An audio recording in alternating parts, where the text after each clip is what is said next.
Good morning students. तो student आज हम chapter 2 relation and function study करेंगे। क्लियर? तो उसमें रिलेशन, पहला पॉइंट रिलेशन पढ़ने के लिए हमें कुछ पॉइंट स्टडी करने होंगे, जिसमें पहला पॉइंट आपका ऑर्डर पेयर। क्लियर? तो ऑर्डर पेयर पढ़ने के लिए ऑर्डर पेयर होता क्या है? जैसे कि स्टूडेंट कोऑर्डिनेट ज्योमेट्री में आप कोई भी दो एलिमेंट्स ऐसे a कामा b लिख देते हैं। क्लियर? तो इसमें फर्स्ट एलिमेंट जो होता है वो x एक्सिस को शो करता है। Clear? It means x equal to a and second element y equal to b को शो करता है।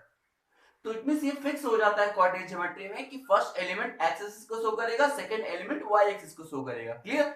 तो इसी तरह से अगर हम किसी भी दो एलिमेंट को इसी फिक्स ऑर्डर में रिप्रेजेंट कर लेते हैं तो इसी रिप्रेजेंटेशन को ऑर्डर पेयर कहा जाता है। क्लियर? तो अगर जैसे एग्जांपल के लिए मैंने लिखा है 2, 3 तो x equal to 2 and y equal to 3। Clear? तो ये ऑर्डर पेयर फॉर्म हो गया। अब अगर इसके ऑर्डर को मैंने चेंज कर दिया 3, 2 तो ये दोनों क्या इक्वल होंगे एक दूसरे? नहीं होंगे, क्योंकि here x equal to 2 and y equal to 3, but here x equal to 3 and y equal to 2। तो ऑर्डर कभी चेंज कर देने पर वो दोनों कभी इक्वल नहीं होंगे। क्लियर? अब दूसरा इसी में पॉइंट हम लेते हैं कि सपोज इट अगर ऐसे मैंने मान लिया कि कोई दो ऑर्डर पेयर दिए हो, इक्वल दिए हो आपस में, c equal to d। Clear? तो दोनों इक्वल दिए होंगे तो इन दोनों में कंडीशन क्या होगा? इट मींस इसका फर्स्ट एलिमेंट इसका फर्स्ट एलिमेंट आपस में इक्वल होगा और इसका सेकंड एलिमेंट इसके सेकंड एलिमेंट के इक्वल होगा। क्लियर? तो कोई भी दो ऑर्डर पेयर अगर इक्वल है तो उनके इस तरह से, यानी फर्स्ट एलिमेंट के इक्वल होगा, सेकंड एलिमेंट के इक्वल होगा। क्लियर? रिप्रेजेंट बस a कॉमा b के फॉर्म में करते हैं। दूसरा देखते हैं स्टूडेंट, दूसरा point order triple point. Clear? तो ऑर्डर ट्रिपल जो होता है, जैसे उसमें दो एलिमेंट को फिक्स्ड ऑर्डर में सेलेक्ट करते हैं, इसमें 3 एलिमेंट्स लेते हैं। जैसे मैंने लिख दिया a b c। अगर फर्स्ट एलिमेंट एक्स को शो कर रहा है, बी वाई को शो कर रहा है और सी जेड को शो कर रहा है, और ये हमेशा 3 कोऑर्डिनेट्स में आप पढ़ेंगे कि फर्स्ट एलिमेंट एक्स एक्सिस को शो करेगा, सेकंड एलिमेंट वाई को और थर्ड एलिमेंट जेड एक्सिस को शो करेगा। तो अगर इस फिक्स ऑर्डर में हम रिप्रेजेंट करते हैं किसी भी 3 एलिमेंट्स को तो इस फॉर्म को हम ऑर्डर ट्रिपल कहते हैं। क्लियर? अगर दो ऑर्डर ट्रिपल आपस में इक्वल दिए गए हो, इट मींस जैसे मैंने लिख दिया एक्स वाई जेड। क्लियर? तो it means x equal a, यानी फर्स्ट एलिमेंट के इक्वल होगा, सेकंड एलिमेंट के इक्वल होगा और थर्ड एलिमेंट के इक्वल होगा। तो ऑर्डर ट्रिपल भी समझ में आ गया होगा। क्लियर? तो हम ट्रिपल तक ही पढ़ते हैं। अब हम अलग दूसरा पॉइंट जो पढ़ते हैं, कार्टेशियन प्रोडक्ट। ये सब जब पॉइंट्स आप स्टडी कर लेंगे तब आप रिलेशन समझ पाएंगे। क्लियर? Cartesian product. तो कार्टेशियन प्रोडक्ट क्या होता है स्टूडेंट? कार्टेशियन प्रोडक्ट में कभी किसी दो सेट का भी कार्टेशियन प्रोडक्ट किया जाता है, 3 सेट का भी किया जाता है, 4 सेट का भी किया जाता है। इट मींस तुम सबसे पहले 2 सेट का कार्टेशियन प्रोडक्ट करते हैं।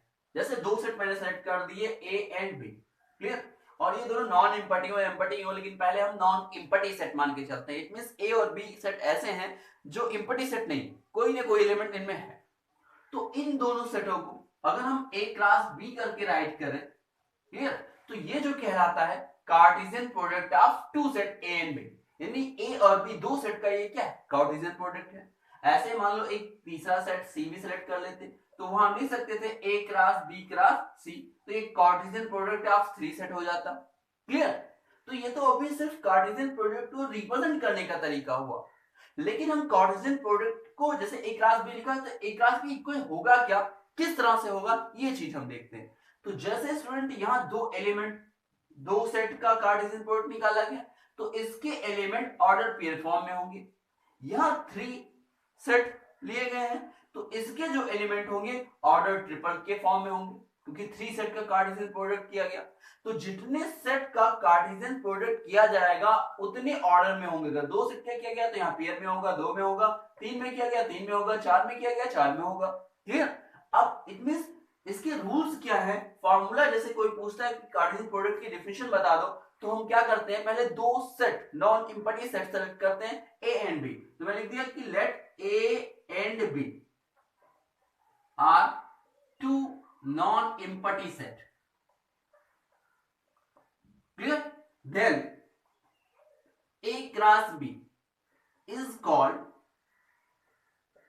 Cartesian product of A and B such that, यानी A और B दो नॉन इम्पटी सेट हैं, तो A क्लास B को ही क्या कहा जाता है, कार्टेशियन प्रोडक्ट कहा जाता है। और सच दैट मतलब इस प्रकार से कि A cross B, clear, A comma B, यानी मैंने अभी बताया कि दो सेट का जब कार्टेशियन प्रोडक्ट निकालते हैं तो उसके एलिमेंट्स कैसे होंगे, पेयर फॉर्म में, क्योंकि दो एलिमेंट, दो सेट था, 3 सेट होंगे तो उसके एलिमेंट्स कैसे होंगे, ऑर्डर पर के होंगे। और यहां ये रूल एक फिक्स होना चाहिए कि फर्स्ट एलिमेंट फर्स्ट सेट का होना चाहिए। It means A belong to first set, it means A, and B belong to second set B। Clear?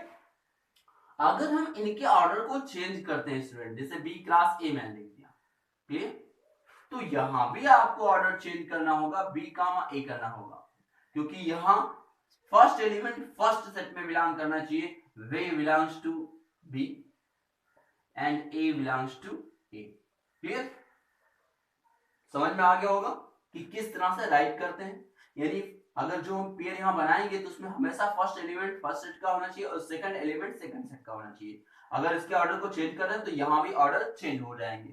Clear? But अगर ऑर्डर मैंने ना चेंज किया, जैसे मैंने लिखा B क्लास A, बट मैंने अगर ऐसे ही लिख दिया A कामा B और A belongs to A and B belongs to B, clear, तो ये रूल तो फॉलो कर रहा है, इधर उधर लिख दिया, लेकिन ये रूल गड़बड़ हो गया तो ये क्या हो जाएगा, रॉन्ग हो जाएगा। क्लियर? तो इट मींस आपको ये पता हो गया कि इट मींस कार्टेशियन प्रोडक्ट में हम कार्टेशियन प्रोडक्ट कहते किसे हैं और उसको रिप्रेजेंट कैसे करते हैं। क्लियर? अब स्टूडेंट, जैसे मैंने यहां कहा था कि select here A and B are two non empty set, कोई नॉन इम्पटी सेट हम सेलेक्ट करते हैं और A क्लास B को हम इस तरह से लिखते हैं। तो एक एग्जांपल लेते हैं कि इसको किस मेथड से कैसे लिखा जाता होगा। तो हम क्या करते हैं स्टूडेंट, मैंने क्या किया, कोई दो सेट ले लिया, इट मींस एक सेट लिया A is equal to here 1, 2, ठीक है, और एक भी दूसरा सेट ले लिया 2, 3 और x, y, कुछ भी समथिंग लिख दिया ऐसे, और कोई जरूरी दो ही एलिमेंट है, और भी एलिमेंट्स हम ले सकते हैं। क्लियर? तो हम सबसे पहले A क्लास B फाइंड करने का मेथड देखते हैं। तो for A cross B, A cross B कैसे हम फाइंड करते हैं, तो इट मींस हमें सबसे पहले मैंने A लिख दिया और 1, 2 लिख दिया। ये सिर्फ आपको मेथड बता रहा हूं, आप डायरेक्ट लिखेंगे आंसर जो आएगा, लेकिन हम यहां से बता रहे हैं कि कैसे हम रिप्रेजेंट करते हैं। B इक्वल टू मैंने लिख दिया x, y। क्लियर? तो हमें A क्लास B निकालना है, यानी हमें फर्स्ट एलिमेंट A का ही होना चाहिए, सेकंड एलिमेंट कहां का होना चाहिए, B का होना चाहिए। तो मैंने क्या किया, पहला एलिमेंट 1 था इसका A का, A1 से x को ऐड किया और ये y को ऐड कर दिया, और यहां मैं लिख दिया ऑर्डर्ड पेयर, क्योंकि दो सेट का क्लास निकालना है तो ऑर्डर पेयर फॉर्म में एलिमेंट्स आएंगे। तो मैंने लिखा फर्स्ट एलिमेंट क्या लिखा है, 1, x, क्योंकि फर्स्ट एलिमेंट फर्स्ट सेट का होना चाहिए, तो 1, x और फिर 1, y। ठीक? और दूसरे के लिए मैंने क्या किया, दूसरा 2 से लिया, क्योंकि फर्स्ट एलिमेंट आपका फर्स्ट सेट का होना चाहिए, तो दूसरा जो मैंने लिखा 2, x एंड 2, y। क्लियर? तो स्टूडेंट अब हम लिख सकते हैं डायरेक्टली कि A क्लास B जो आपने लिखा वो किस फॉर्म में होगा, जैसे हम जानते हैं A, B where A belongs to A and B belongs to B। इस रूल को फॉलो करना चाहिए, तो फॉलो कर रहे हैं student, 1, x, 1, y and 2, x and 2, y। Clear? लिखने का मेथड भी मैं लिख रहा हूं, ऐसे ही लिखते हैं आप। तो इट मींस अगर दो सेट का कार्टेशियन प्रोडक्ट निकाला जाए तो उसके एलिमेंट हमेशा ऑर्डर्ड पेयर फॉर्म में होंगे। क्लियर? कैसे लिखा जाएगा समझ में आ गया। एक चीज और स्टूडेंट, जैसे हम एक क्लास में यहां देखते कितने एलिमेंट्स हैं, 1, 2, 3, 4, ऐसा नहीं लिखते 1, 2, ये पूरा जो आपने पेयर बना है ये पूरा एक एलिमेंट कहलाता है। क्लियर? तो इसमें कितने एलिमेंट्स हैं, 4। तो इससे हम एक मेथड और भी निकाल सकते हैं, अगर किसी दो सेट का कार्टेशियन प्रोडक्ट करना हो, तो अगर ये पता करना हो कि उसके कार्टेशियन प्रोडक्ट में कितने एलिमेंट्स होंगे, तो एक रूल हम फॉलो कर सकते हैं यहाँ। क्या? जैसे ए में फर्स्ट सेट में कितने एलिमेंट्स थे, 2 एलिमेंट्स थे, और सेकंड सेट में कितने एलिमेंट्स थे, वहां भी 2 एलिमेंट्स थे, it mean 2 into 2 equal to 4। तो इट मीन्स किसी भी सेट, किसी भी कार्टेशियन प्रोडक्ट में कितने एलिमेंट्स होते हैं, ये हम पता करने के लिए क्लियर जिन दोनों सेटों का कार्टेशियन प्रोडक्ट निकालते हैं उनके नंबर ऑफ एलिमेंट को अगर आपस में मल्टीप्लाई कर दें तो हमें ये पता चल जाता है कि उस सेट के कार्टेशियन प्रोडक्ट में कितने एलिमेंट्स होंगे। क्लियर, ये एग्जांपल समझ में आ गया, कोई कंफ्यूजन? अब हम स्टूडेंट दूसरा यही सेम करते हैं for B cross A. Clear, तो सेम बी को पहले लिख देंगे, ए को बाद में लिख देंगे, बस, और कोई चेंजिंग नहीं करेंगे। इट मींस यहां जब हम बी क्रॉस ए लिख देंगे तो सेम, बस मैंने कहा बी को पहले ए को बाद में, तो x1 y1 x2 y2। Clear, तो सेम यही ऑर्डर आएगा, बस यहाँ ऑर्डर चेंज हो जाएगा, नंबर ऑफ एलिमेंट सेम होंगे। तो इट मींस यहाँ क्या आएगा स्टूडेंट, x, 1, क्योंकि यहाँ एक बी था, बी ए कर दिया, तो सेकंड वाले को फर्स्ट बना लो, y, 1 and x, 2 and y, 2। Clear, तो ये बी क्रॉस ए हो गया। अब हम एक एग्जांपल ऐसा लेते हैं जो ट्रिपल में हो।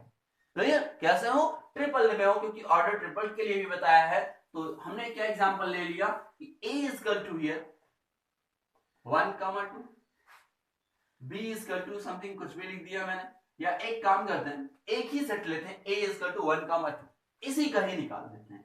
तो इट मींस यहां मुझे फाइंड करना for a cross a। Clear, self से सेल्फ का भी कार्टेशियन प्रोडक्ट निकाला जा सकता है। तो इसके लिए हम स्टूडेंट सबसे पहले क्या करेंगे, सबसे पहले हम ये निकालेंगे, दो सेट का कार्टेशियन प्रोडक्ट निकालेंगे। तो एग्जांपल के लिए मैंने a इक्वल टू से 1, 2 लिखा, और b दूसरा भी सेट a 1, 2 लिखा। तो पहला एलिमेंट पहले सेट का होना चाहिए। इट मींस जब यहाँ ऑर्डर पेयर बनाओगे a क्रॉस b के लिए, तो 1, 1 एंड 1, 2। तो यहाँ 2 के लिए लोगे 2, 1 एंड 2, 2, 2, 1 एंड 2, 2। तो ये अभी a क्रॉस b बना। Clear, a cross a means 1, 1, 1, 2 and 2, 1 and 2, 2। Clear, हमें क्या करना है, अब हमारा जो ये हो गया कि a क्रॉस a, और a मैंने यहां राइट कर दिया। तो a क्रॉस a में क्या था, 1, 1, 1, 2, 2, 1 एंड 2, 2। इसमें कितने एलिमेंट्स थे, 2 एलिमेंट्स थे। तो सबसे पहले इसके साथ हम लिखते हैं, तो ये हो जाएगा फॉर a क्रॉस। क्लियर, तो इसके लिए जब हम लिखेंगे तो यहाँ ऑर्डर पेयर नहीं होगा, यहाँ क्या होगा, ऑर्डर ट्रिपल होगा, यानी यहाँ जो आप लिखेंगे ऑर्डर ट्रिपल लिखेंगे। क्लियर, तो अब यहाँ क्या आएगा स्टूडेंट, 1, 1, जब फर्स्ट से करेंगे तो 1, 1, 1, वैसे लिखेंगे 1, 1, 2। क्लियर, अब हम इसकी बारी 1, 2, 1, 1, 2, 1, 1, 2, 2,